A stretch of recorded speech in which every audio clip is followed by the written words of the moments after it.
This is Arsecast Extra. Hello and welcome to a brand new Arsecast Extra, as always, with James from Gunnerblog. James, good morning to you. Good morning to you too. How you doing this morning? I'm all right. You know the way when things go a bit wrong for us, we tend to get, a bit in depth on the podcast. They can be lengthy episodes. I not only have a coffee, I have a flask of coffee, and I have a packed lunch as well. Tent. Yeah, I reckon we could be here for a while. Yeah, I mean, I this is not often the case for me. I actually didn't really sleep last night very well at all because of Arsenal? The football. Yeah? I think so. Yeah, because I was thinking about this podcast, and I was thinking about having to try and explain what's happening.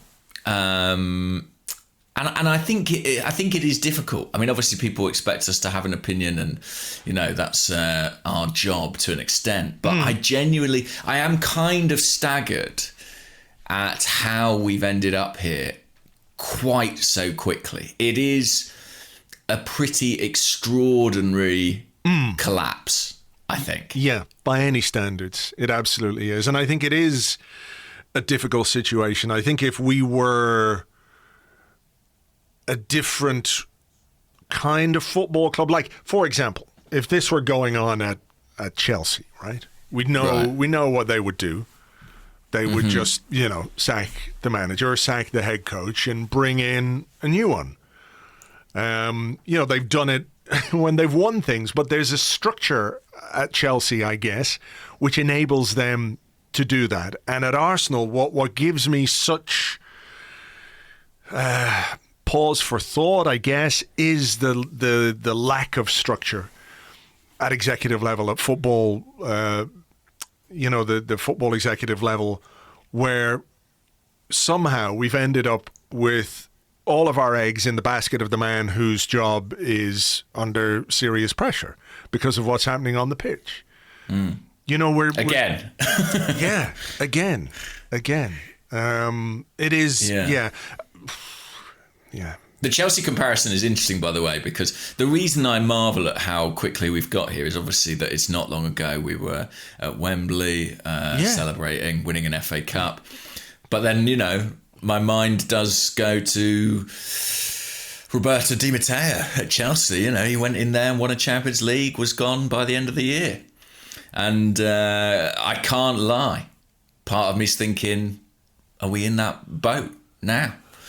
I am staggered, though, at the speed, and I do think that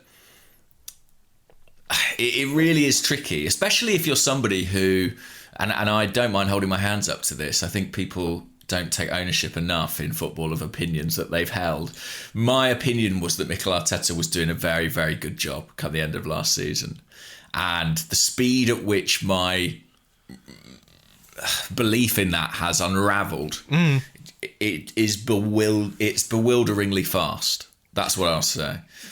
I don't think that's unreasonable at all. There was a lot that he said he was going to do that people got on board with and were optimistic about and were happy about. And, he did win us a trophy, and there were reasons to feel encouraged, even if, there were still obvious issues that he had to correct and get right. And, we could all see that there was, a long-term job. I mean, there still is very obviously a long-term job at Arsenal to put in place.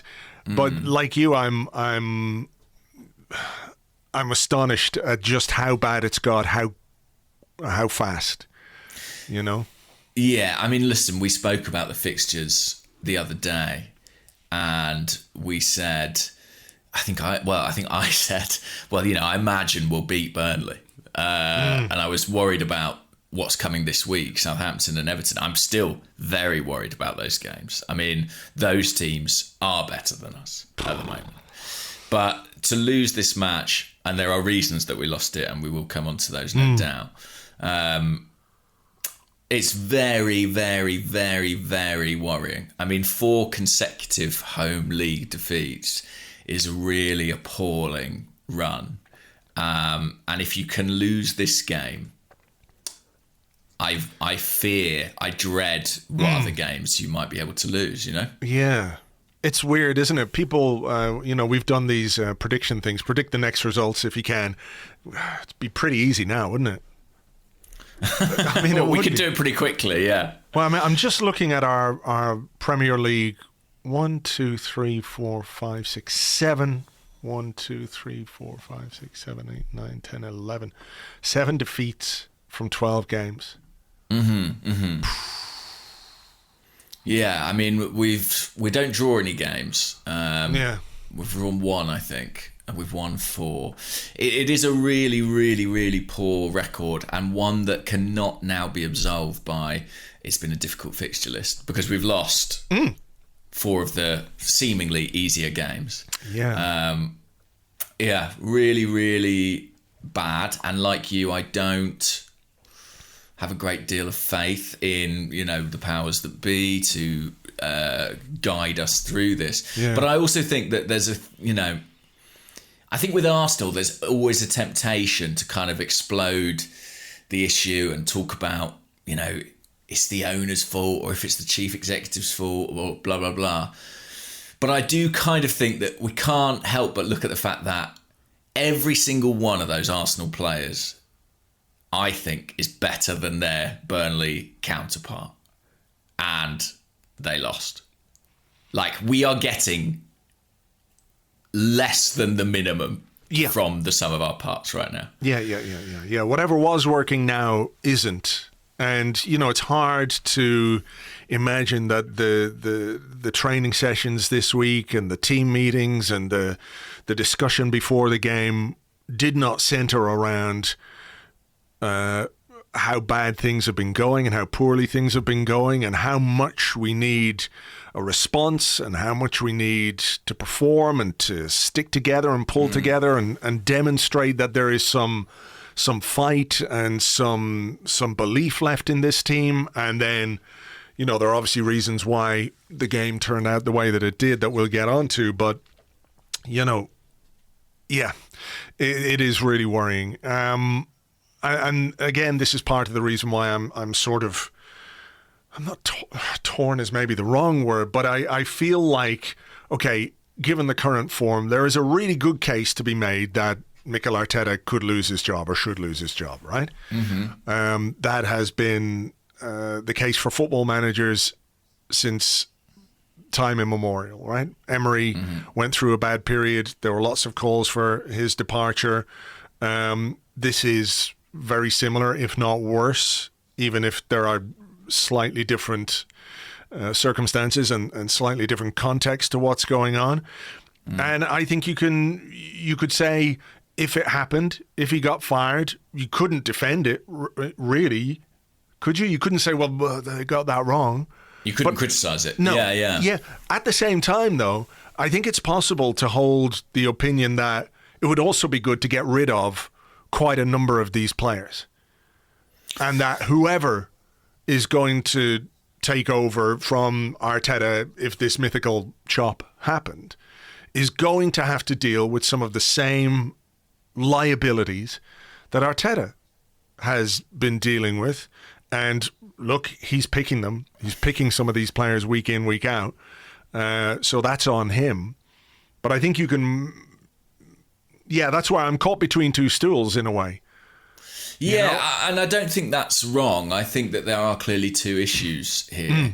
And if you look at the way in which Emery's reign kind of unravelled and the way in which Arteta's appears to, I mean, I think there's an argument that Arteta's reign is kind of equivalent to Emery's in some ways, just sped up, There's a lot of common things. The difference being Arteta won his cup final. But the fact that we are seeing these players fail in similar fashion under two quite different men, quite different coaches, to me suggests you have to look at what is the common denominator. The common denominator is this group of players, and clearly there are problems there.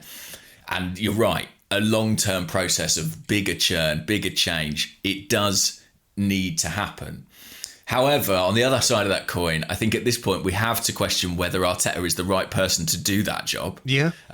It's such a vast job, one that requires such careful management, that balance of basically believing that players you have got to go, but simultaneously being able to extract the best performances possible from them is a really difficult task for any manager, potentially one that is beyond a first-time manager. I think we have to countenance that possibility at this point. So, yeah, I don't think it's an either-or. I think both are issues at the moment. And the thing that football always comes back to is that sort of slightly tired cliche of, well, it's easier to sack the manager. Yeah. And that is true. It is, yeah. But it doesn't mean that that's the only solution to your problems, or that the next guy isn't going to inherit similar issues. You might appoint somebody else and we might be here again in a year if the other things don't change. I think what I said before is true. The question now is, I think everyone agrees there is a big problem with this squad. The question now is sort of, is Arteta the right person to see that process through? Yeah. And that's, I think, well, at the moment you have to say it's looking very, very, very difficult for him to be. It is. Okay, this is something I think we'll come back to, the sort of broader church of Arsenal, if you like, and what's going on and the wider issues. I think that's something we'll address later because there are bound to be questions about that. But let's talk about this game in particular. The starting lineup gave me a pain in my fucking stomach. I thought it was probably going to be what it was, but I stupidly perhaps held out some hope that there might be at least one, maybe two slight changes, tweaks, which were indicative of the manager trying to do something different. What were you looking for? Who were you hoping to see? Well, I was hoping to see Reece Nelson in, but obviously he's not available. He's not available. In my heart, I think Smith Rowe maybe getting a start would have been nice, but I understand he's been out for a long time and we have to manage his fitness carefully, and he just started on Thursday, so I recognise that. I think maybe the obvious one for me would have been Ceballos instead of Xhaka. I think Ceballos is pretty limited in many ways, but when he came on, at least he did try and inject some urgency. His passing wasn't great at times, but I think for me, maybe it's easy to say with the hindsight of what happened with Xhaka and everything else, but Xhaka in there, Willian in there, I know there wasn't really a great deal to choose from, but could you have had Saka playing from the right instead of Willian, and maybe Maitland-Niles starting? I think there were things he could have done, even if the options available to him were not exactly ideal. But the fact that the only change we made from the derby was El Neni in for Partey, and that was because it was enforced, was depressing.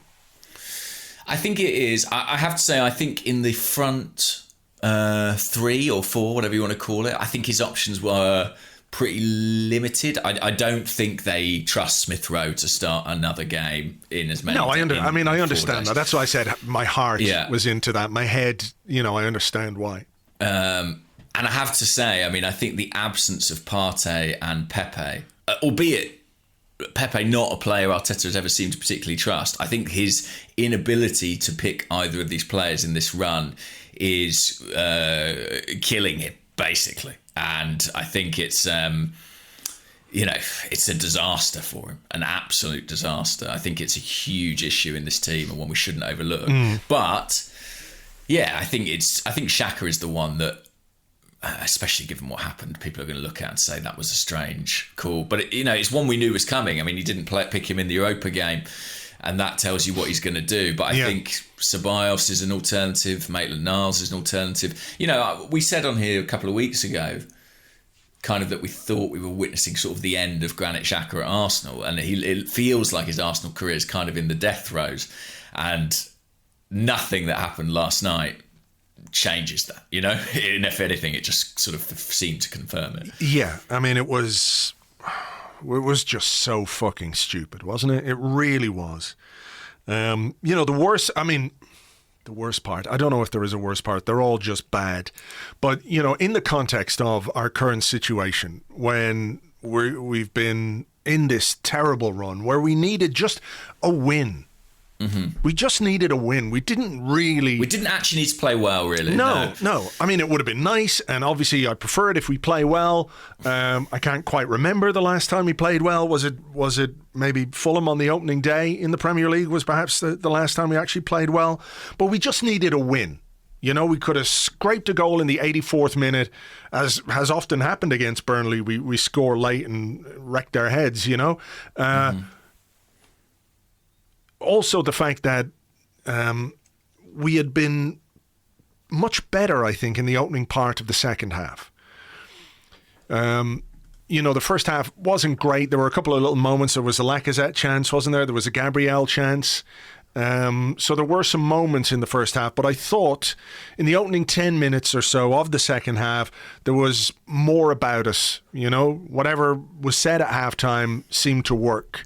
There was a shot for Kieran Tierney. I know it was with his right foot. I think it's quite typical that the chances that we got, two of them, Tierney and Saka, left-footed players, had to take shots with their right foot. And Aubameyang's was a header. Was that from the Bellerin cross?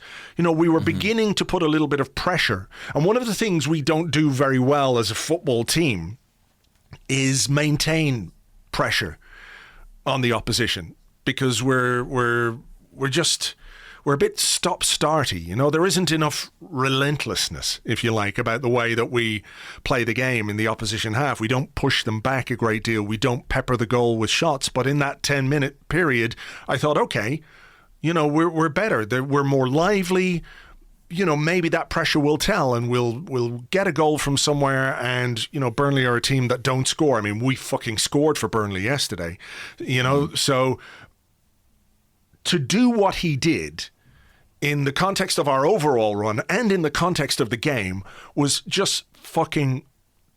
I'm getting quite angry thinking about it now, because it's just... I hate that kind of fake hard man bullshit. It's just performative. It's like, look at me, and people go, oh, look how much he cares, he's got passion. It's just cowardice in another way. It's selfish. It's just...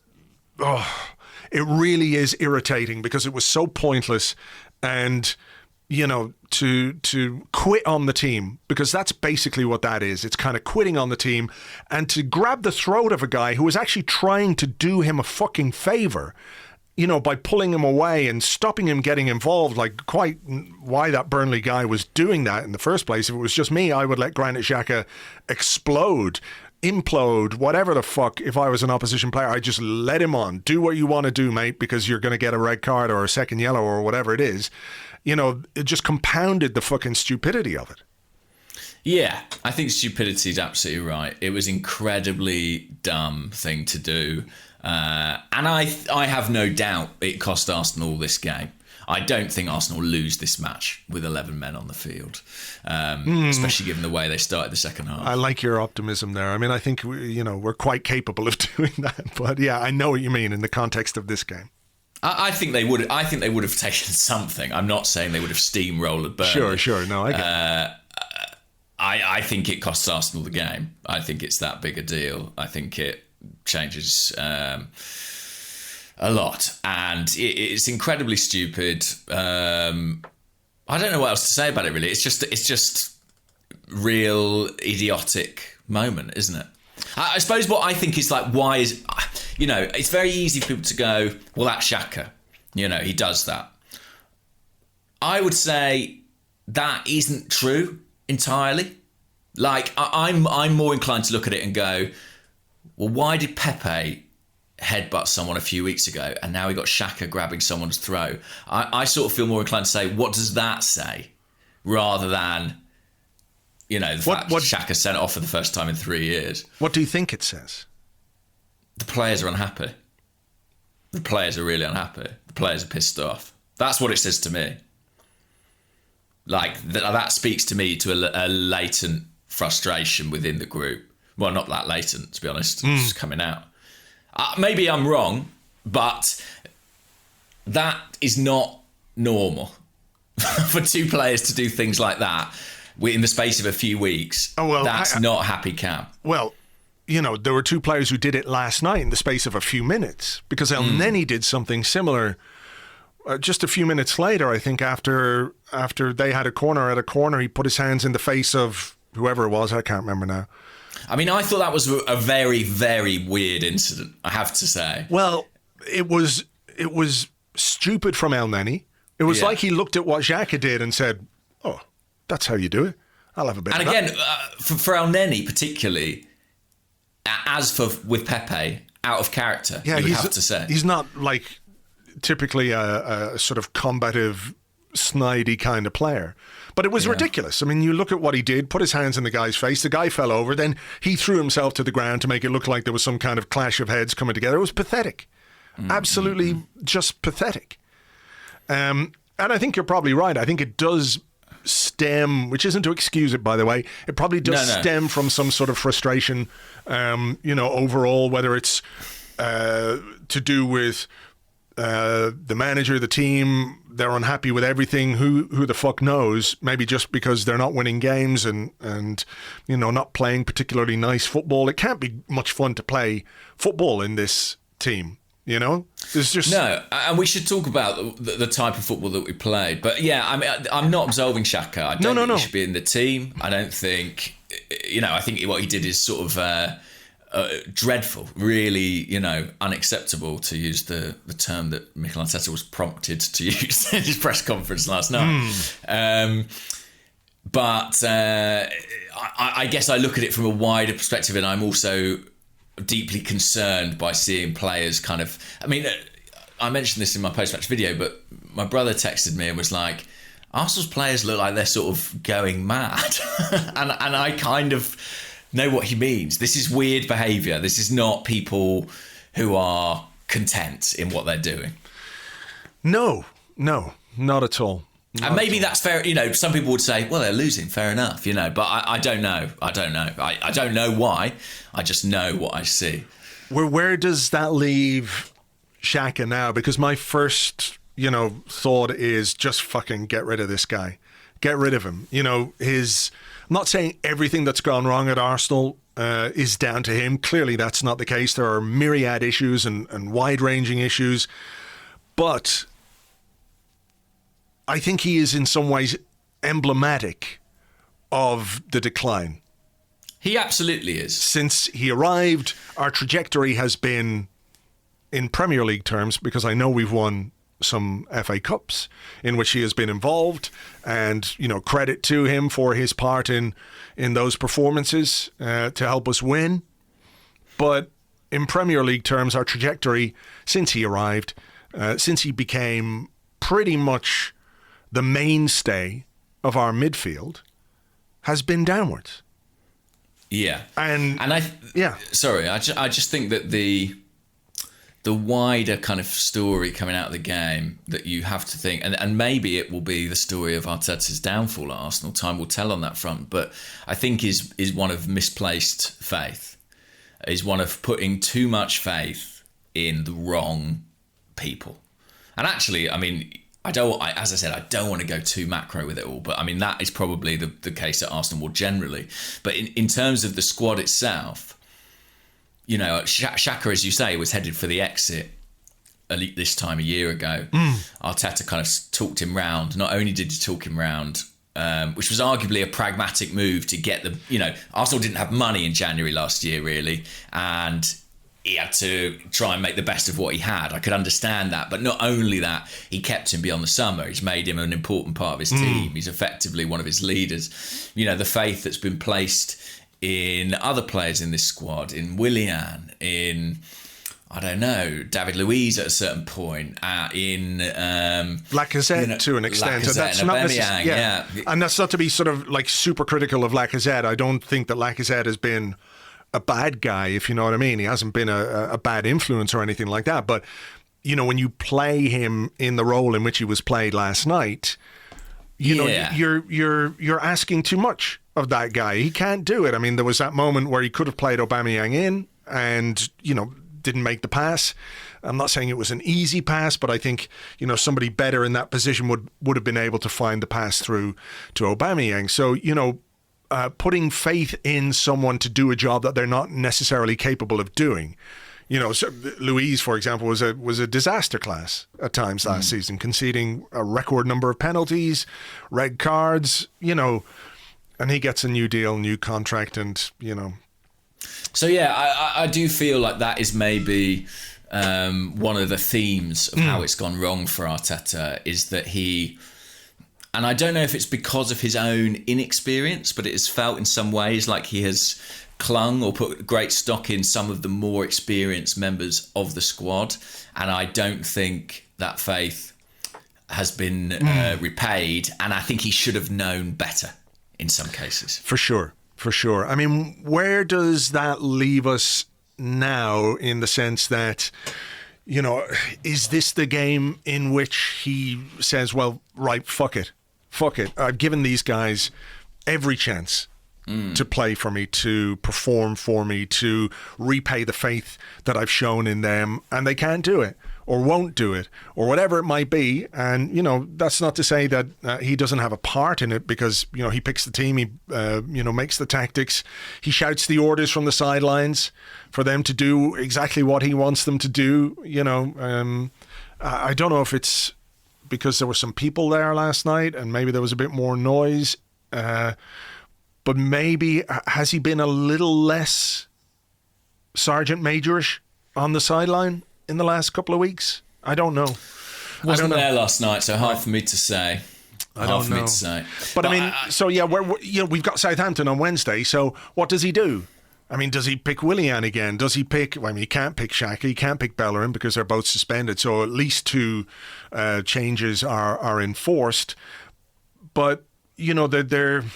I think we said this the other day, that there probably would be a bit more inclination from people to show patience and understanding, even if results weren't good, if you could see that the manager was saying, well, fuck it, these guys have been here for X amount of time, they haven't been able to do it, we need to go in a different direction. Short-term pain is part of what is going to provide medium to long-term gain. This is what we're going to do. We're going to play, I'm not going to say play the kids, because it's a bit reductive and it's a bit... that's very much heart over head, because you have to find the balance between young talent and experience. It's really important. We know that, because you just don't want to throw kids in and just demoralize them and damage them at an early point in their career. But there has to be a balance, right? There has to be a balance between the overpaid, overaged underperformers and some young talent at the club who might bring some freshness, who might bring some fucking guts, who might bring some fucking something, anything at this point. Because if it's not them, who is it? Well, we are fortunate in that a degree of change will be enforced, right? I mean, Xhaka will be suspended, Bellerin will be suspended. Critically, Pepe is back from suspension as well. That feels very significant to me. I am sure he will start this game. If he doesn't, I honestly will tear what's left of my hair out. I will be astonished if he doesn't start this game. If the fact that we don't have Europa League group stage games anymore kind of renders the switching of teams, I think there's been a sort of sense in which he's been operating with two distinct teams. That's now out the window. So people like Smith Rowe, people like Reece Nelson have to be considered, I think, for selection on Wednesday. Ainsley Maitland-Niles is another name you would mention, probably coming in for Bellerin. So I think we will see changes on Wednesday. I mean, the only thing you'd say is they're enforced. It's not because Arteta's had some come to Jesus moment and thinks, now I'm not going to pick Willian anymore. It's the fact that circumstances will force him to change. So I don't quite know how to interpret it. But yes, I'm sort of weirdly optimistic that we'll see something at least slightly different on Wednesday. But I have to say, I think there are structural issues in this team that go beyond even two or three individual players. There were times last night and I'm sure you noticed this too, where you had Granit Xhaka, ostensibly the midfield player, dropping in kind of as the third centre-half. You had Mohamed El Neni coming deep to get the ball, on the edge of his own penalty area. And then obviously Lacazette is your sort of number 10. So either he's in his own half or he's desperately uncomfortable, or he's in a kind of front five. And you've got this gulf, this chasm in between these two banks of five, essentially. Yeah. And that has been the case for quite a long time now. I mean, even in the derby, it felt like at times we played a one-man midfield within the first half with Thomas Partey. And I just think it doesn't work. It doesn't matter if you call it a back four, a back three, or whatever it is. If you play in two lines of five with nothing in between, it's not going to work. And as bad as Xhaka has been, and listen, I think he's been awful. I think in some ways the change in his passing, how much more conservative it is, how frequently he's looking backwards.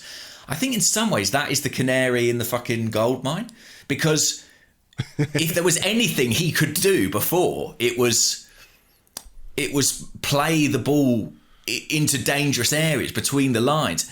Now we don't have any connection at all between these defensive players, inverted commas, and the attacking players. How many times have you seen an Arsenal player stand there looking for somebody to pass the ball forward to, in that kind of weird space between what you might call either the base of the midfield or the top of the defence and, the central midfield area? There's just fucking nobody there.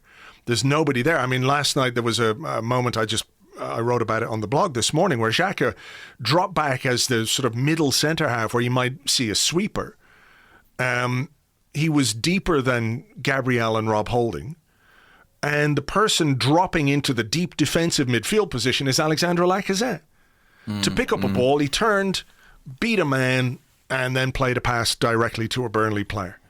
I mean, how can you connect the areas of your team effectively if that's the way your players are being set up? I don't understand what it is. And I think this is another issue for me, right? Because I worry about the structural issues at the club and who takes over or who makes the decision if Arteta goes, and what sort of remit will they be given, and who's making those selections. And, there's a really loud voice in the back of my head which says, somebody needs to put right all the things that have gone wrong at this football club over the last number of years. From the end of the Arsene Wenger era to the sort of the absolute disaster that was the structure we put in place following that, with Mislintat, with Sanyehi, with Emery, all of these people who are now gone. That's fallen apart inside 24 months. There were obvious problems. We were ripe for opportunists. And I think we are suffering right now the consequences of just mismanagement. And I think we have to look at the owners. We have to look at their hands-off approach. They let that happen under their watch.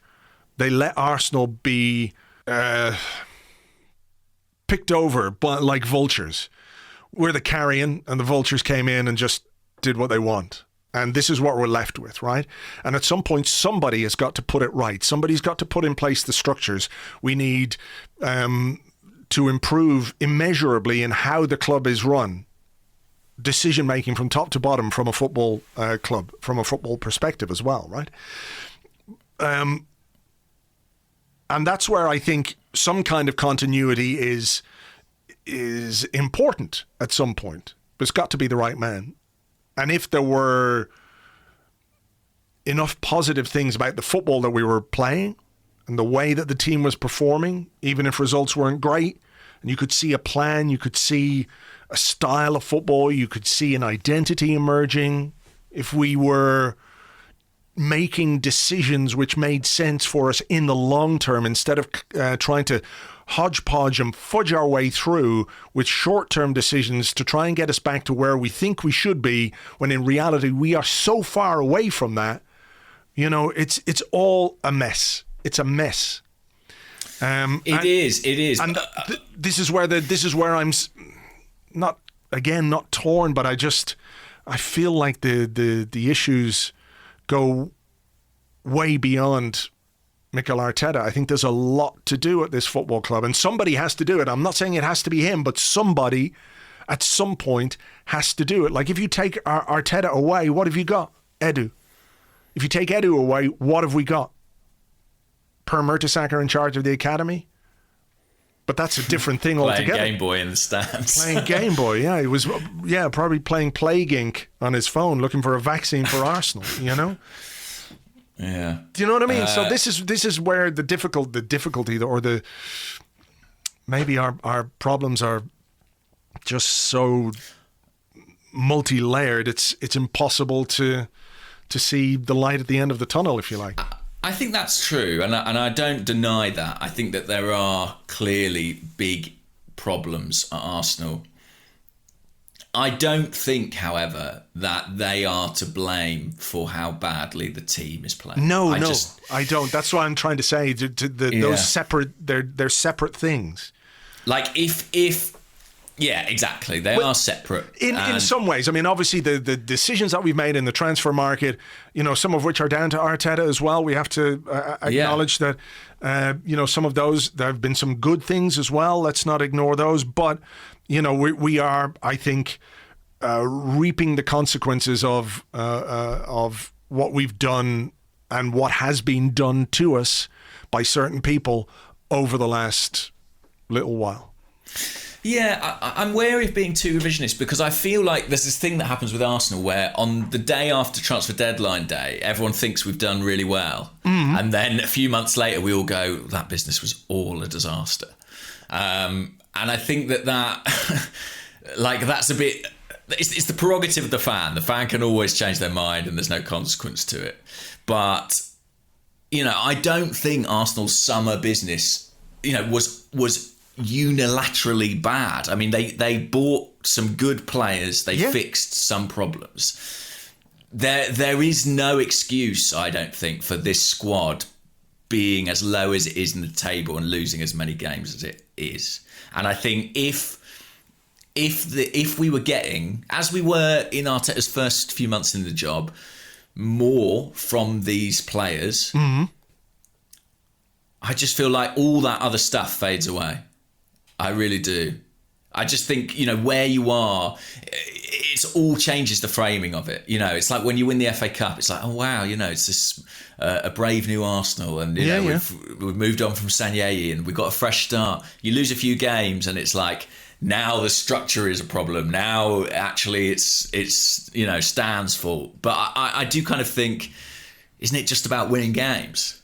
It is, of course, about winning games. And if you're winning games, maybe those things don't merit any discussion, but we're not. And that's where this comes into focus. I'm partly playing devil's advocate. I understand.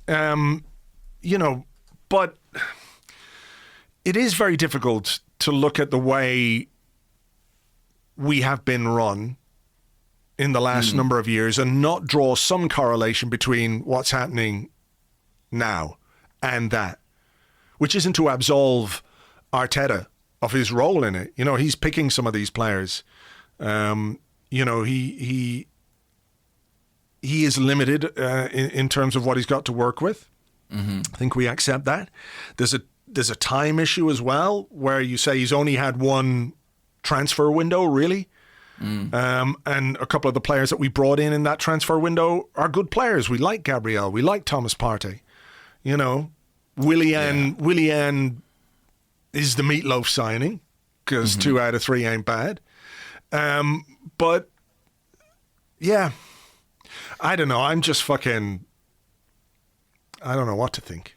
Yeah, I mean, I genuinely, it's very difficult to explain. I think as well, I mean, I touched on the summer transfer window, and I do think that one thing that everybody agreed on is that while the incomings looked promising, the failure to move players on was bad.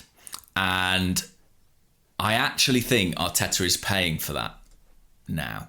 I think that the squad is the phrase that came into my mind when I was thinking about it in bed last night was sort of disgustingly bloated. Like it is too big, this squad, and it has led to a situation where he hasn't even been able to register certain players, or he's had to make choices to exclude certain players. And I do think, what does that do to a camp? What does that do to the atmosphere at the training ground? You know, the fact that he's got too many players and he's not using them all enough. All Arsenal's most successful squads, certainly in the Wenger era, tended to be slimmer. Tended to be like 18 players who knew they were involved. I just feel like in the current Arsenal squad, there's about 10 people there who probably aren't happy. Yeah, I mean, we didn't sort of have 10 centre-halves under Arsene Wenger. No. Sometimes we probably didn't have enough, but it was a very different approach. But I think he, and you know, we're now starting to hear bits and pieces coming out. And it's not a new thing, actually. Like, Arsenal have been a little bit of a leaky club, haven't they, over the last few months? Yeah. And I just think, I think they've got an unhappy camp. That's my perception. And I'm not saying that, you know, on first-hand authority, but that's what I see. So, yeah, where do you stand on that? Because there's part of me that goes, well, you know, this is in some ways a mess of Arteta's own making. In that, you know, he made decisions to leave out Ozil, to leave out Socrates, and, you know, they're still there. They're, you know, at training, I guess, and it must be difficult for them as senior players, and it must be difficult for, you know, some of their mates in the squad. It does create a bit of an issue. At the same time, I kind of think that some of the players maybe don't perhaps have the club's best interest at heart. Well, no, they don't. They don't. You know, but nevertheless, it's still a very unhealthy situation. Sure, yeah. I mean, I have to raise my eyebrows when I see stories coming out, and this is not to criticise any journalist, because you wouldn't print these things unless you really thought they were true. But you know, about turns out Ozil and Socrates are incredibly influential in the dressing room. And then you sort of go, well, where could that have come from? Do you know what I mean? Like, I do sort of think, but that's inevitable, because you've got players who are in really unhappy situations, and it isn't just them. It's William Saliba. It's, you know, Matteo Guendouzi. It's probably at this point people like Reece Nelson, who are like, I thought I was going on loan. Now I'm not on loan. I can't get a game. Well, he did it. Now, in fairness, he not refused to go on loan, but he said he wanted to stay and didn't want to go on loan because he said he wanted to stay and fight for his place. And yeah, he's not playing. I don't think there was enough. I don't think there was massive concrete interest for him to go anywhere. Yeah, maybe not. But I mean, I can see what you mean. And there must be some young players sitting there going, well, look at these guys. Look at the results. Look at the performances. When am I going to get a chance? Why shouldn't I get a chance to try and do better than that? You know what I mean? Yeah. How does he make it happy again? Can he make it happy again? I don't know. Like I say, I think he's got, you know, a third of the squad sitting on the sidelines carping at him, probably. But that is partly a mess of his making. Yeah. Okay. Yeah. I agree. I agree. So I is Edu culpable? Of course. Yeah. Of course. You know, look at a situation like the Saliba thing, not managing to sort the paperwork for him to go out on his loan. I mean, that is, you know, I don't think that's talked about enough, what a massive disaster that's been for this football club. So, yeah, of course Edu is culpable too. I just sort of... there are all these sort of bigger cultural issues, but none of them can explain or excuse this team playing quite as badly as it is. And I What's incredible is that I would have said Arteta after sort of the FA Cup final, I would have thought there was no way I could contemplate him getting the sack, in the first half of this season. Yeah. And I think we're in a place now where if you're not talking about that as a possibility, I think you're not looking at the facts, I mean, I don't think it is particularly realistic. So I don't think it will happen. I don't think they'll do it. But the question of whether they should has to be on the table. Yeah, I don't think they will either. I mean, it might be a case that,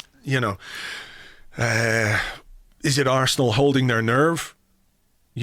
Recognising that there are all these problems and they believe that Arteta is the right guy to fix them or whatever it is. But, how long can any manager last unless they start winning games? When you look at the fixtures. Yeah, go on.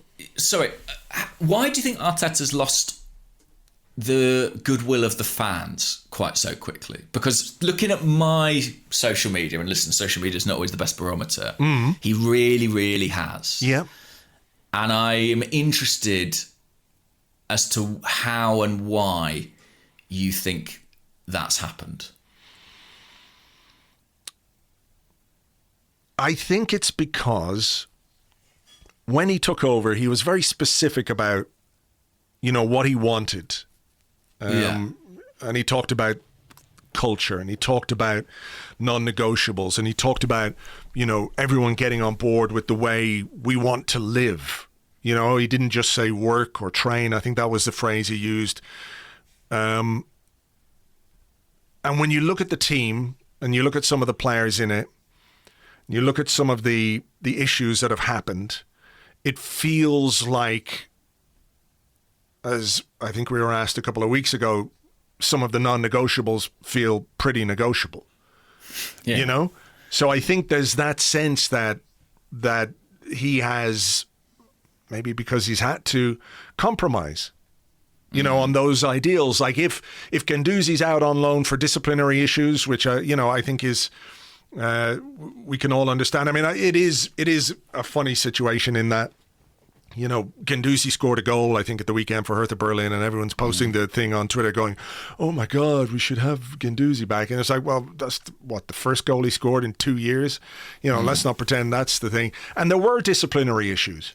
There were problems with him, big ones, more than one.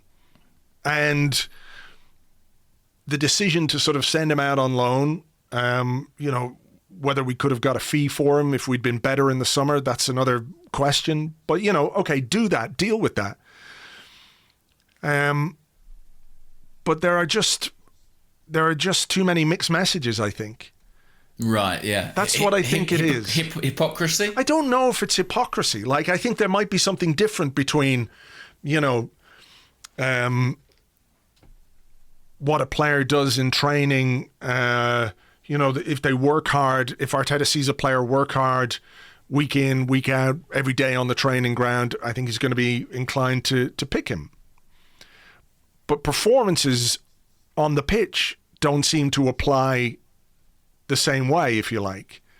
Like, you can train brilliantly. Great, you're in the team. You play like a cunt, you're still in the team. How does that work?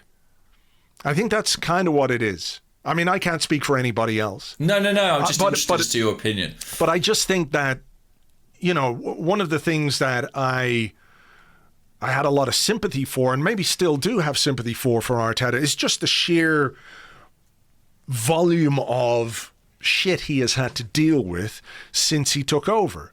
When you think about all the various things that were in play this time last year, with, things going wrong under Emery, there was the Xhaka situation, there was, obviously COVID-19, the financial aspect of that, playing football behind closed doors basically for the best part of a year has got to be really weird. And I think that is an issue, but it's an issue for every other team as well.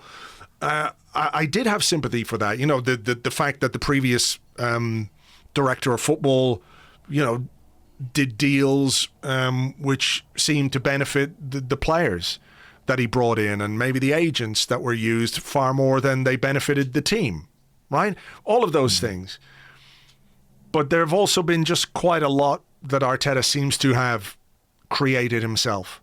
And maybe this is kind of what happens if you're going into somewhere and you are rooting out what you think are bad eggs or whatever it might be. Maybe that's just how it plays out until you can get rid of some of these guys properly. But I don't think he's helped himself with some of the things that he's done, some of the things that he said, you know, and obviously the football isn't helping either. My interpretation is that I think lots of people, Mikel Arteta himself included in this, I think got carried away. That is sort of where I am now.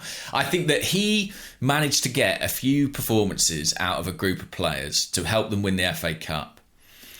And I think he got carried away with the potential of some of these players and forgot that they are who they are to an extent. That someone like Granit Xhaka is still Granit Xhaka, you know. And I think as well, the Arsenal hierarchy got carried away. Yeah, a little bit. I do think that in terms of promoting Arteta, and I think a lot of fans got carried away, and I would count myself in that. In terms of seeing a cup win and a short-term improvement, and thinking, "Wow, Arteta is the guy we hoped he is," because actually, you know, that wasn't sufficient evidence to make that call, and I don't know if I definitively said, "Oh, he's definitely that guy," but I definitely was leaning that way. Well, I mean, isn't that part of just fandom, in that you want the guy to be what maybe you're projecting, of course. Maybe you're projecting all these things onto him, but like...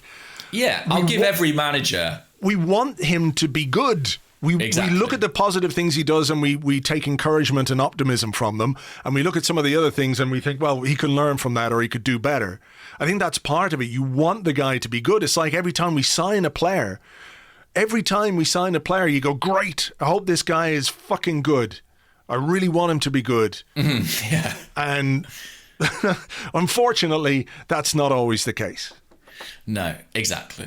And I think I'm do you know what? I'm almost forgiving of it. Like, I can understand why Arteta might have had that misplaced faith in some of these players. And I can understand, slightly less so, but I can almost understand why the Arsenal executives or the owners might have thought, hang on, this guy could be really something special. I can kind of see how we ended up in that position. My worry is, and I don't know definitively, but my worry is at this point, it may have been hasty or misplaced. It's a real problem. It's a real problem. I think something we've touched on here as well is that there are almost two jobs at Arsenal. There is the long-term rebuild that everyone agrees has to happen, and there is the short-term actually winning some football matches thing. And it's a difficult balance to strike. And I think it's pretty obvious Arteta isn't striking it. Yeah. And also, how much do you think it hurts him? You know, we've spoken about players being unhappy and players being left out and a bit of poison around the group and around the squad. How much do you think it hurts Arteta's standing with the group? That if he comes out and says things like he did in the Spanish media of, you know, I'm 5 or 6 players away from the team I want to play. Does that damage things? Does that make his job harder in the short term? I mean, if it bruises some overinflated egos in his own dressing room, I'm finding it difficult to feel sorry for the poor players who's sitting there going, well, maybe I'm one of the players that he doesn't like. You know, fuck that. But at the same time, you might say that it was somewhat injudicious to be that public about it. You know what I mean? That's my concern. And then I also think, well, if you're a player that's feeling demoralized because you feel like you're not necessarily one of the coach's favorites, you know, fuck off, basically. You know, work harder, prove him wrong, show your mettle, whatever it might be. Don't just sulk and leak things or whatever it might be. I think there's two sides to the coin. Two sides to that coin. For sure. It is a mess for sure. And I saw you wrote this morning about it could get worse, and I share those fears, I have to say. Well, when you look at the fixtures that we've got coming up, we've got Southampton on Wednesday, followed by... They're really good, by the way. They are. What odds a Theo Walcott goal? Everton then, away. What odds an Alex Iwobi goal? Probably pretty high in this. Oh, no, famous last words right there. Anyway, Man City then in the EFL Cup, which, even if people can dismiss that tournament as not the most important, if you take a pounding, it's no good for anyone. Then you've got Chelsea on Stephen's Day, 26th. And then you've got Brighton and West Brom, and you might say, oh, Brighton, that could be a good one for us, but we lost there. We lost there last season. Brighton are a better team than us at the moment, and I'm not saying that lightly. They are. They definitely are. Do you... Yeah, I don't know what way to phrase that question, because there's the potential that maybe January could see you active in the transfer market, but if you've not won any games or and what if you've got a manager who says I'd like another Willian, please? Yeah, is that the manager that you want to give all the backing to in the transfer market? Those things are in question at this point. Yeah. Oh boy. Look, there are famous last words. I don't think relegation is. I don't think that's a realistic prospect. I don't. But, and that's less to do with us being good and more to do with Sheffield United being absolutely appalling, West Brom being pretty bad, and Fulham having had such a dreadful start that them surviving is going to be very difficult at this point. But they have to treat January like a summer transfer window, I think. They have to do as much work as they possibly can, don't they? Yes. Like we said at the start, the focus is on the young players right now to provide something different and to provide qualities or to give the team a boost or whatever it might be. And, you have to keep that within the bounds of realism, how much they can actually contribute. But if you keep picking these players, in this system, in this formation, with this, I say style of football in inverted commas because there's not much style to it, unless you can add something to the squad, I don't think that the R word is completely off the table. Wow. I don't.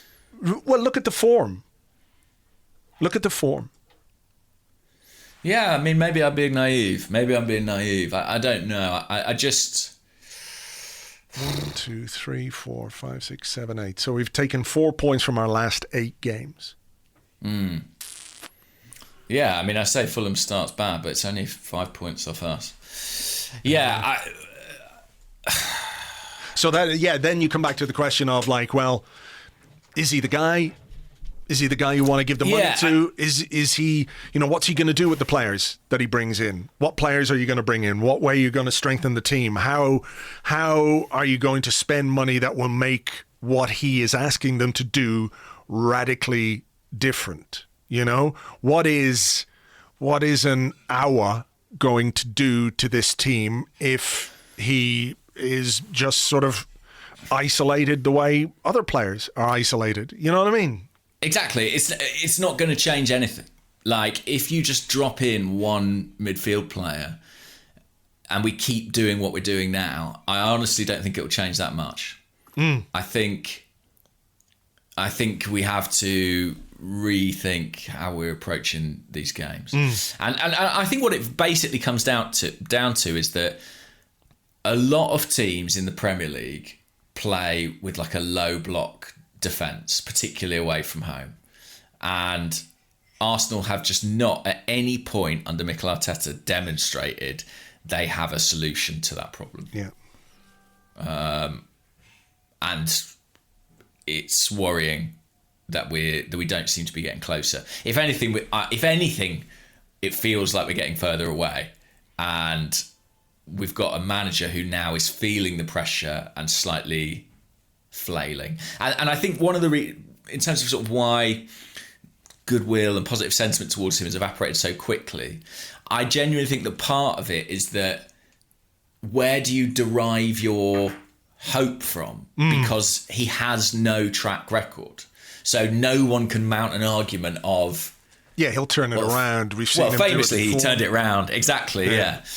And I tweeted this last night, but Arsene Wenger had this incredible capacity to, when he was getting close to the brink, he found a way to stop the rot. Do you know what I mean? Like he would, it would be dreadful. Like he would grind out a 0-0 somewhere that just gave his team a foothold and stopped the free fall. And then he'd go on a run.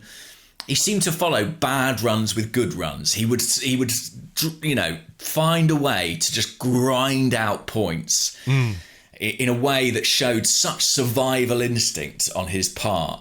And I think it was hugely frustrating for the people who wanted him out because he would get so close to the precipice and then fight back.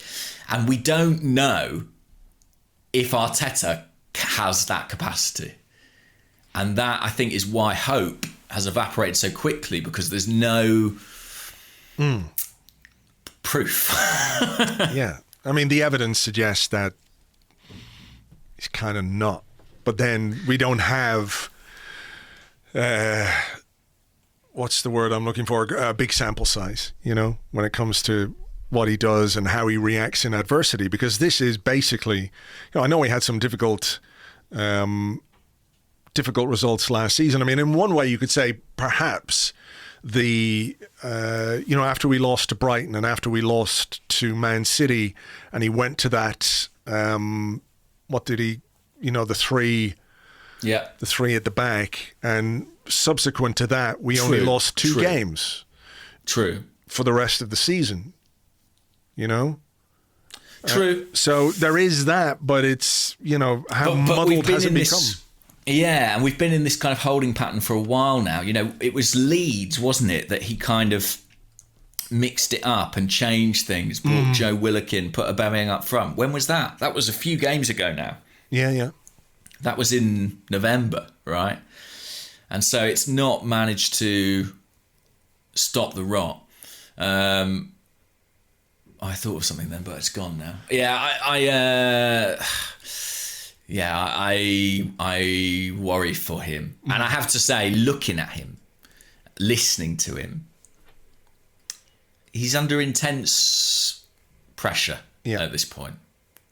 And... this is what I was going to say. Had he not won the FA Cup, would he be surviving this run? If he weren't a former Arsenal captain and relatively popular former player, would he survive this run? Either of those questions, I think, are worth asking. Arsenal are a club that in the past 10 years have put too much stock in FA Cup wins. That's for sure. They're great, but we always sort of took them as a sign that our league form might change, and they very rarely did that. Yeah. And I hope that's not a mistake that's been made again, but you could understand worrying it. I just think... Arsenal is a very particular situation. If this was happening at another equivalent club, as you kind of mentioned earlier, I find it very difficult to imagine how it might continue. I think we need a break, have a sandwich, cup of tea, recharge our batteries.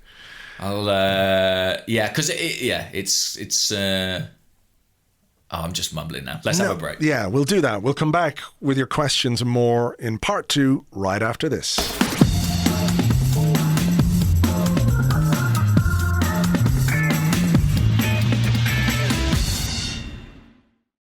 Welcome back to the Arsecast Extra. This is part 2 of the show where we answer questions that you send to us on Twitter at Gunnerblog and at Arseblog on the Arseblog Discord chat server, which you get access to if you are an Arseblog member on Patreon. A lot of the questions are around topics and issues that we've kind of covered broadly in part 1. You know, there's a lot of stuff, you know, about being bad, us being bad. What do we do about it? How do we fix it? Who should fix it? When are they going to fix it? When are they going to make Arsenal good again?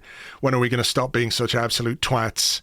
Many of those questions I feel like we've covered in part The twats one was just about you and I, right? Yeah, I think so. But look, you know, it is what it is. We accept all the feedback graciously from our very wonderful and loyal listeners. So thank you very much indeed. Anyway, here's a question to start with. We've got a few of these, or a couple of these, I noticed. And now I find it. Fuck. Okay. Derek Fitzpatrick, who's at Derek F, says, what would you rather live with for the rest of your life? The sound of the Emirates water pump droning in your ears, or the visuals of Willian and Bellerin trying to work a short corner replaying when you close your eyes? And also Nick Church Burton, who's at Wenger's _jacket on Twitter, says, what is the worst combination? Orange juice and toothpaste, oil and water, bathtubs and toasters, fragrant human shit, and I don't know how to pronounce this, hyperosmia, it's a heightened sense of smell, or Bellerin and Willian. They're all quite bad combos, I have to say. Bathtub and toasters, not a great one, in fairness. Not a great one. What happened? Have you seen the Mel Gibson film, What Women Want? He drops a hairdryer in his bath, and then he can hear women's internal monologues. So there can be some positive outcomes to the combination of electrics and water. Yeah, but I think the crowd, the sort of the point about the noise is an interesting one. I mean, the crowd were very subdued. I have to say, I can't blame them too much for that. It's interesting, you know, the 2,000 fans that got in for the Europa League game, they had actively sought out those tickets, right? They'd gone onto the website at 9 o'clock in the morning, gone into an online queue and basically scrabbled to get those tickets. The situation against Burnley is somewhat different. It was the fans who had won a ballot. And as I said last night, winning that ballot is a bit like being called up for jury service. It's like no one really actually wants to go and watch Arsenal in the Premier League at the moment. And I kind of understand that. So the atmosphere was poor, and I know people who were at both games and they said, look, the Europa crowd were much more into it, but I'm much more into watching the Europa League team, so I kind of understand it, you know? Yeah. But back to Willian and Willian and Bellerin. It doesn't work, does it? No, it doesn't. It's not working at the moment. There's a lot that's wrong with it. I have to say, I think Bellerin's final ball is one of the issues recently. I actually think he's got into some decent positions and not really delivered. The corners are absolutely infuriating. There was one early on last night where they played it short and it ended up going back to like the halfway line. And I just thought, what are we up to here? You know, especially after the set piece coach's arrival, I really was hoping. Well, he needs to be fired, that guy. Whoever the fuck he is. Get him out. He's clearly a defensive set piece coach. That's all I can say. Because we don't concede. Well, we did last night, actually. Forget it. It's fired. I changed my mind. I mean, listen, Pepe's available again and he has to play, doesn't he? He has to play on Wednesday. Yeah. I mean, I know I said this last week, but I'll be really, really, really angry this time if Willian starts. I think that's sort of the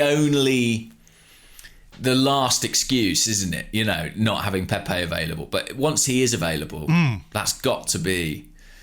He has to start this game. And Willian, I think, absolutely deserves to be dropped. I mean, there's not much more to say than that, is there? No. So who's your combo for Southampton then? Maitland-Niles and Pepe, I think.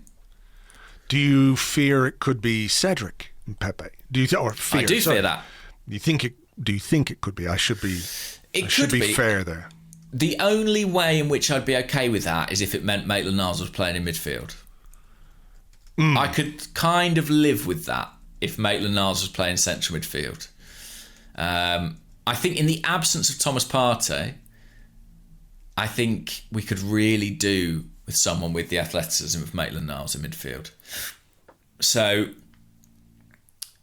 I might even prefer that, to be honest with you. What do you think? Well,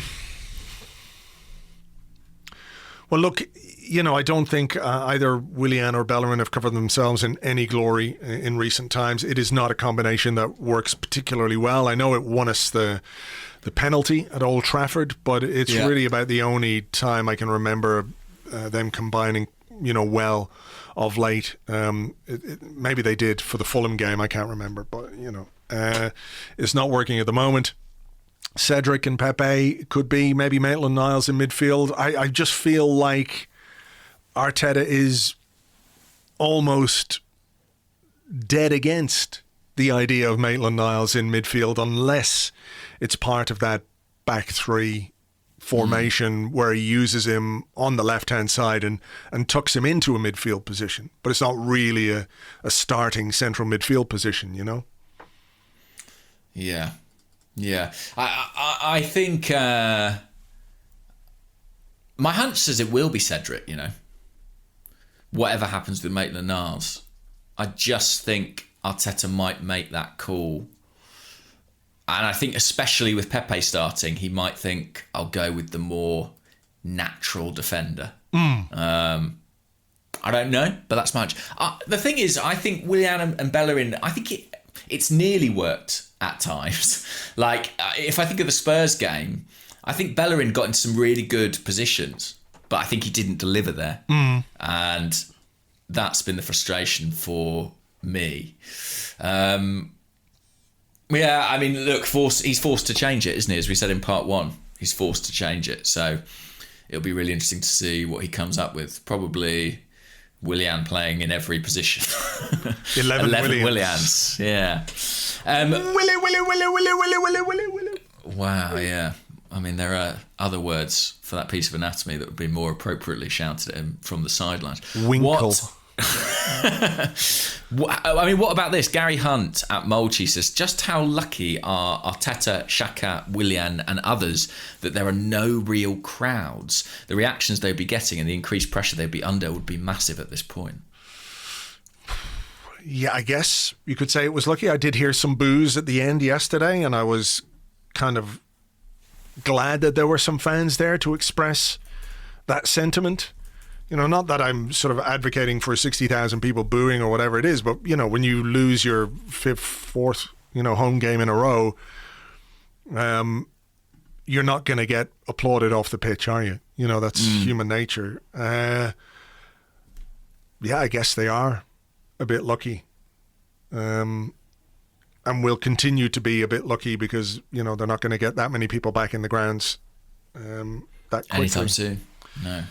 So I don't know. You could say maybe the pressure of fans being there could redouble their efforts. Maybe the crowd is the 12th man and all those kind of unquantifiable aspects that supporters can bring inside a ground. But yeah, I think they are just fucking lucky.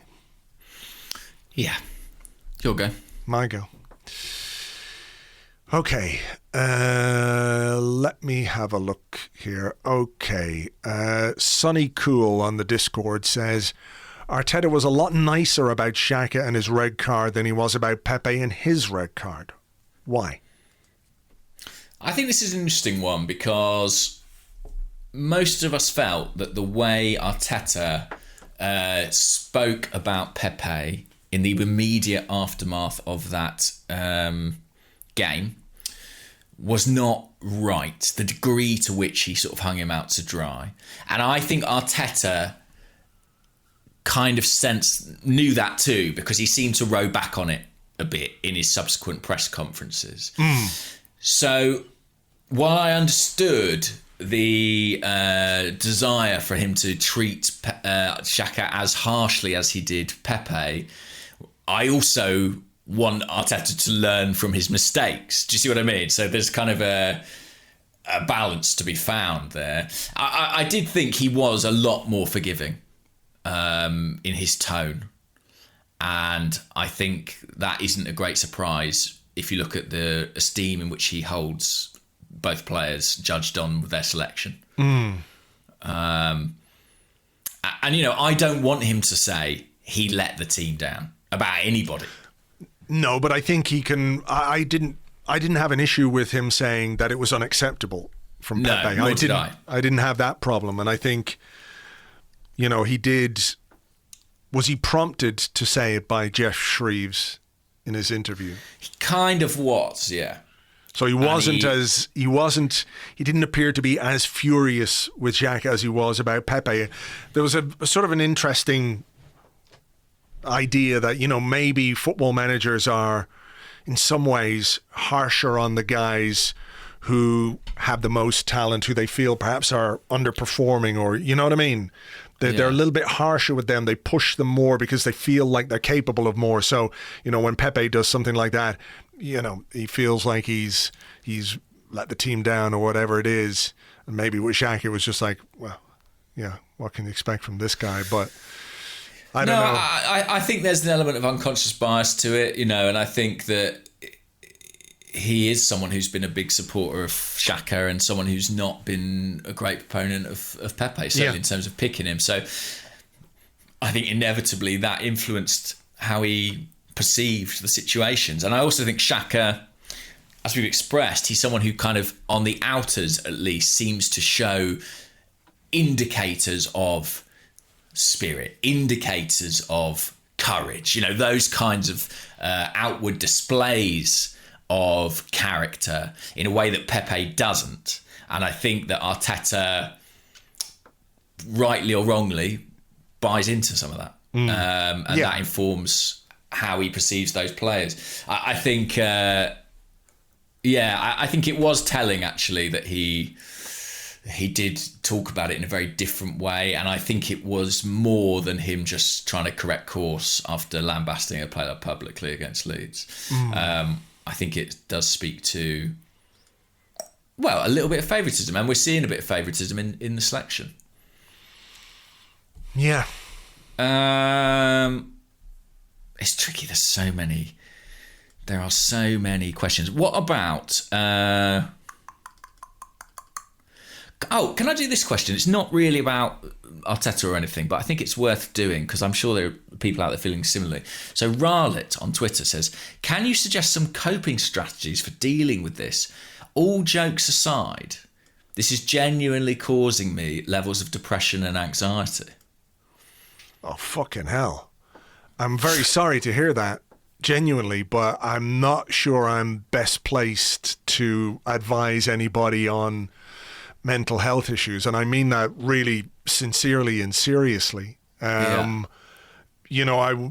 can only say that if it is something that is causing you real angst or depression, as invested as we all are in Arsenal, maybe just step away. I don't know. I think that's fine. I think that's... I don't think there's anything wrong with that. I'm in no way qualified to give anybody therapy. I just feel that if, don't feel like you're a bad fan if something is physically or mentally causing you pain or distress, if you need to take a break from it. That's as much as I can say on that.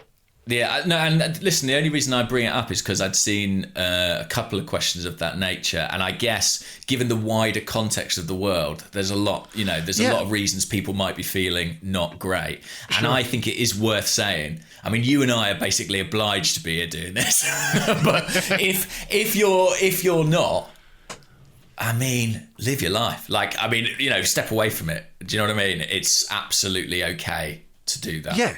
Come back. We'll all be here when you come back, and maybe it'll be better. Or maybe we will be, sitting, rocking back and forward in our chairs in our respective studios or offices at home, going ever more out of our minds. But, look, it's difficult. I realize it's difficult, and the overall circumstances of 2020 and the things we're all having to deal with, and the realities of life and society and the world that we thought we knew, this on top of everything else, I can understand why it's very difficult for some people. Oh, but, just... Absolutely. Yeah. And, speak to professionals. That's also my top advice. Geezy Peas, then. Right. Which 3 fringe/youth players would you fast track and happily take a risk starting every week in a bid to change fortunes? And which 3 senior players would make way for them? Okay. The first one is Gabriel Martinelli. I know he's not fit, but when he is somebody who I would invest in terms of playing time. Yeah. And he would come into the team at the expense of Lacazette. Yeah. I think Smith Rowe is another really interesting player. Mm-hmm. Really interesting. I realize there are physical issues. We're not sure if he's got what it takes from a physical perspective, because he's had a lot of injuries in a fairly key part of his career. When he went to Leipzig, he was injured and didn't really play.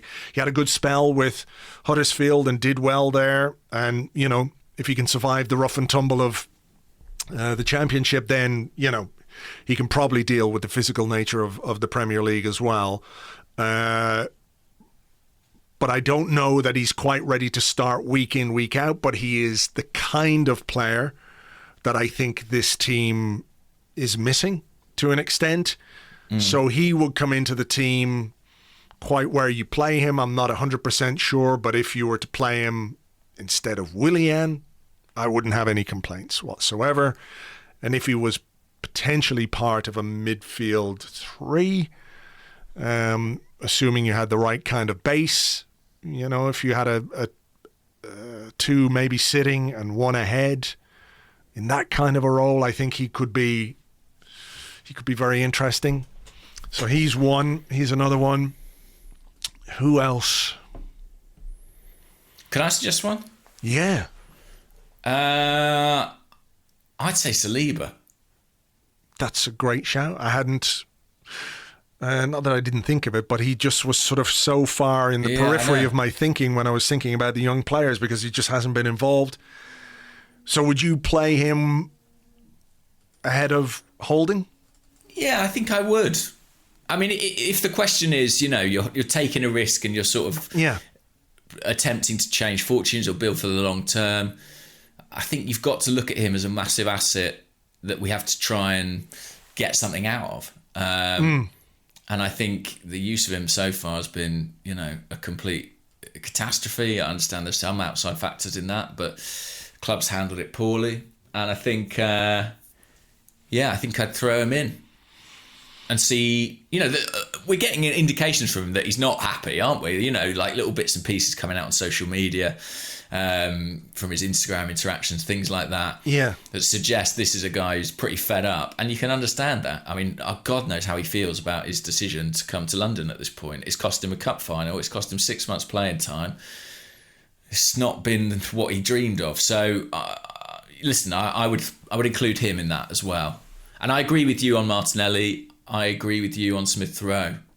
I was sort of tempted to talk about Maitland-Niles there, but I don't necessarily put him in the same category as the young players, because he's a couple of years older than most of them. I know that there's a huge element of projection here, and I don't know that you can do it week in, week out, but I would like to see Balogun make the bench. I'd like to see him as an option from the bench, as the kind of forward who, he looks to me like a very modern centre forward. Yeah. And I'm not downplaying what Eddie Nketiah has done this season. He's scored, 5 goals, whatever it is. He's still young as well. but I think his game is quite limited. You know what I mean? He's a penalty box goal scorer. Every time he scores, Orbinho on Twitter adds up the yards. And he tends to score from close range. He nicks goals. He's a penalty box, a 6-yard box striker. Which has a use. No, I'm not denying that. I just think that Balogun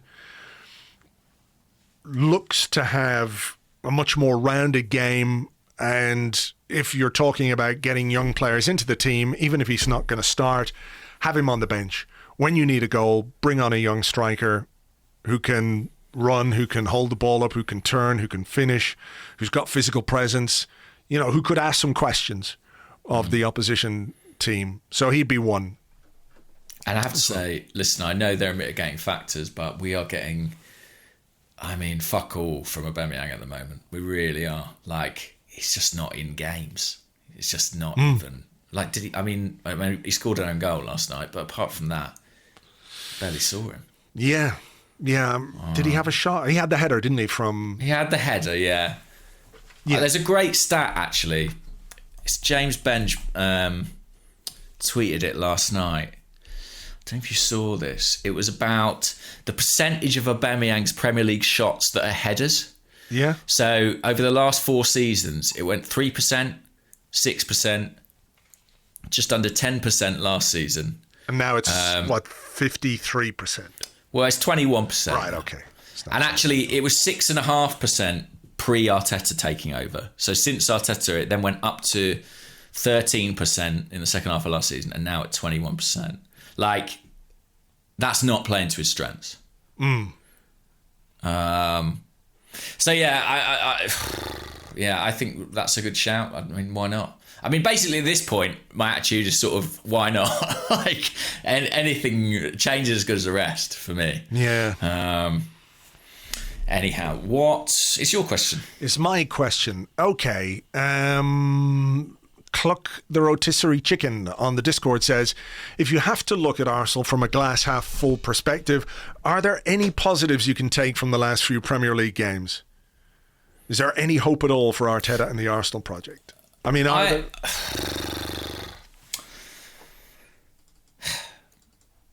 think we are playing. I can't believe I'm saying this. I think there are a couple of signs. I think that.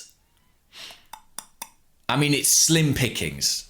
Let me be clear. Let me couch this in that. But I think, there have been the tiniest green shoots of improvement going forward. But it's small. It is fractional. But I have seen it. And it has all come down the wings. And it worries me enormously that we're just not building up anything through the middle.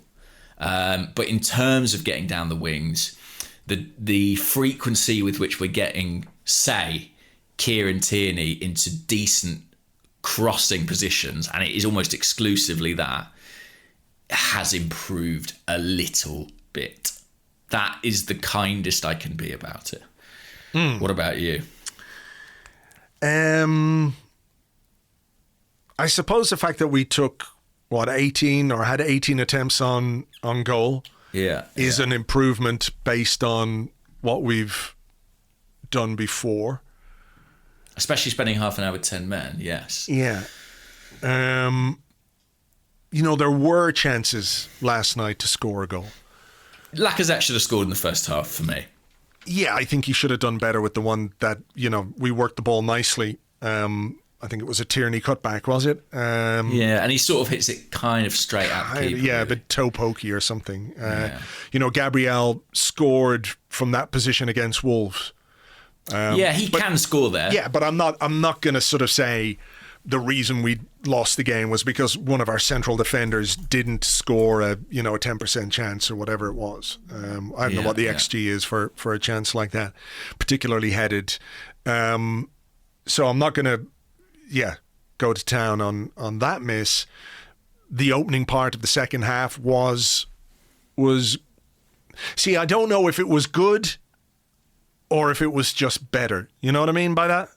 Yeah. It was better. It was better, but was it good?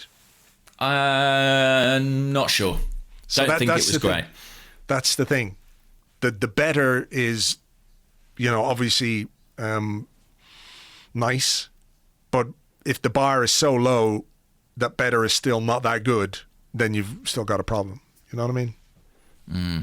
So yeah, if those were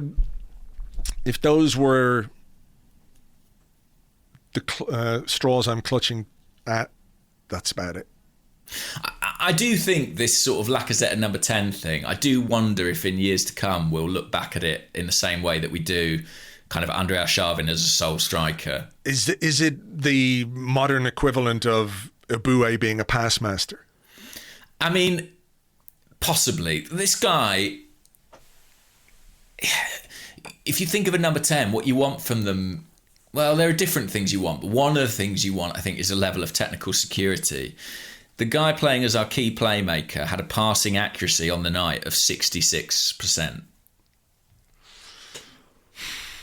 It's not going to work. No, I mean there are ways of playing that role, by the way, that don't rely on you being a pass master. If I think of someone like Dele Alli, he plays, or played for Spurs anyway, they've dispensed with him now, as a kind of second striker, number 10, pressing agent, someone who runs off the ball, scores chances, gets beyond the striker. He's not there to link the play and be a continuity passer.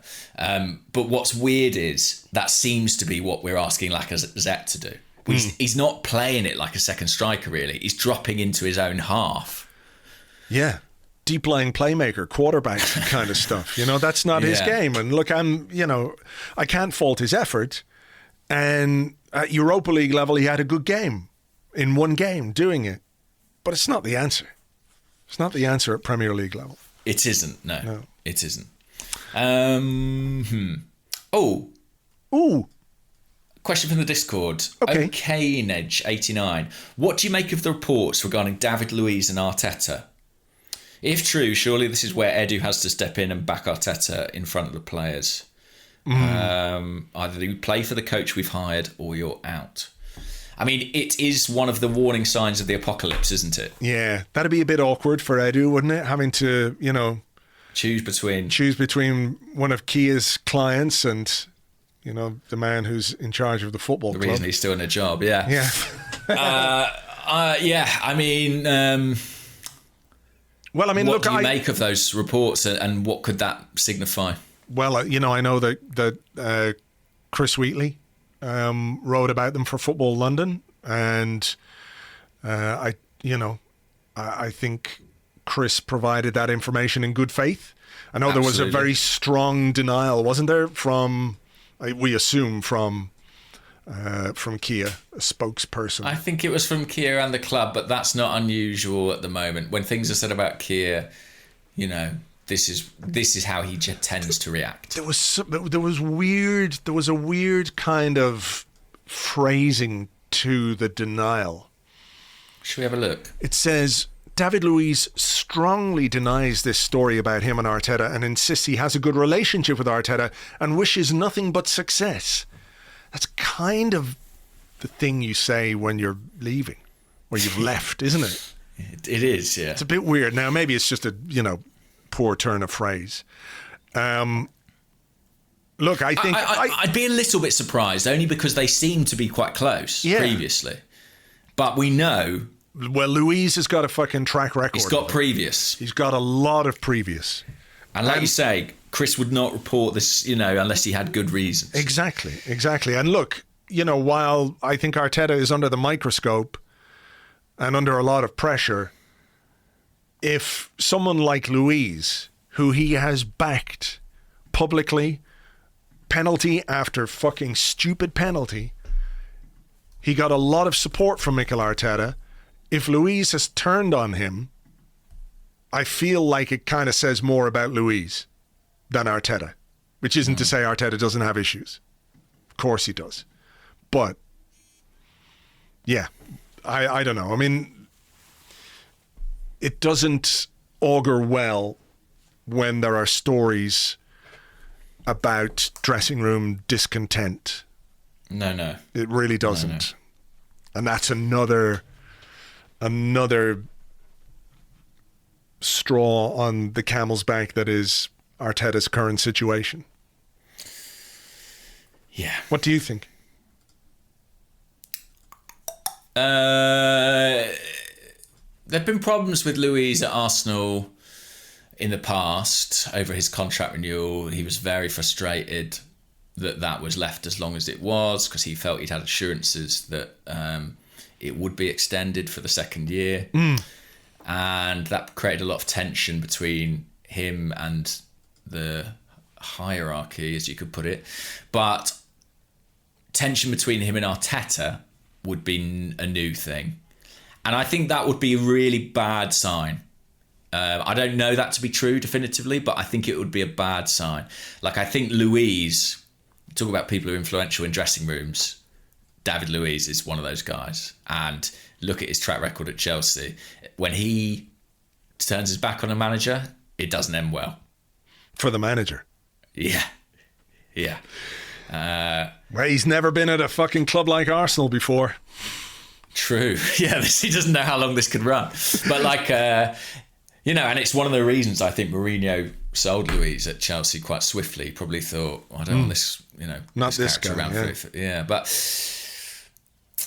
he's a fascinating character for that reason, isn't he? When you've got him on side, there's no one quite like him. There's so much positivity that comes from him. When that fades, I think he probably holds a lot of sway with younger players, with other people in the dressing room, and it's a dangerous game. Yeah. So for Arteta's sake, I hope the relationship isn't as bad as we hear. Yeah, again, this is one of those where I just that